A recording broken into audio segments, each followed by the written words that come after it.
Waligani ndugu mtazamaji wa Buhongwa TV na Uwata Media TZ. Unaweza ukadhani hii ni safari ile ya Wanaisraeli kutoka Misri kwa Farao kwenda Kanaani kula maziwa na asali mwanangu. Walipita katikati ya jangwa ikiwa ni miaka 40 wakitembea ndani ya jangwa hilo hadi kufikia bahari ya Sham ambako walipita kwa furaha kubwa kabisa mcho wangu. Lakini safari hii mwanawane sio hiyo ya bahari ya Sham, bali ni safari ya wanachifu Wangaya kwa maana ya umoja wapambanuaji Tanzania UWATA chini ya mwenyekiti wa umoja huo kitaifa ndugu Khalifa Said Mtamweza pamoja na baadhi ya viongozi waandamizi wa umoja huo mcho wangu. Ilikuwa ni safari ndefu ya kupanda milima, kushuka mabonde, na haikuwa jambo rahisi hasa kuziacha samaki aina ya satu mto wangu na kuzifuata senene mwanangu. Ni mwendelezo wa kampeni za mgombea uraisi kupitia chama cha Mapinduzi CCM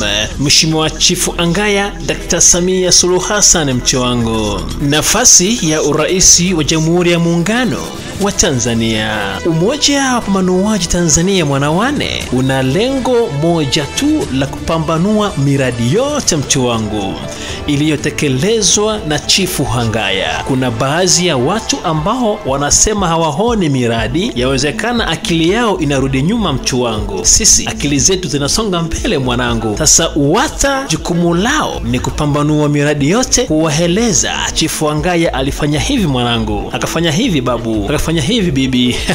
Hiyo ndiyo sifa kuu ya Umoja wa Wapambanuaji Tanzania kwa maana ya UWATA.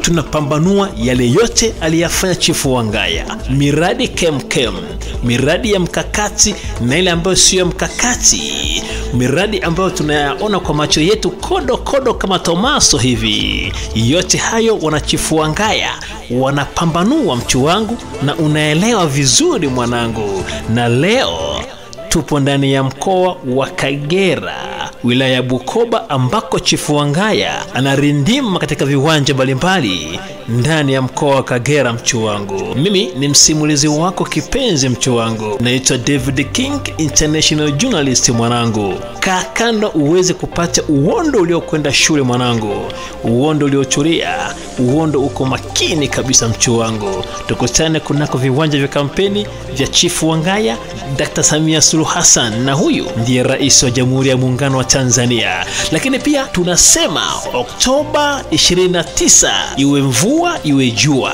iwe baridi iwe vuguvugu vile tunatiki mwanawane, na wale wengine wakatae wakubali watatiki tu mtu wangu.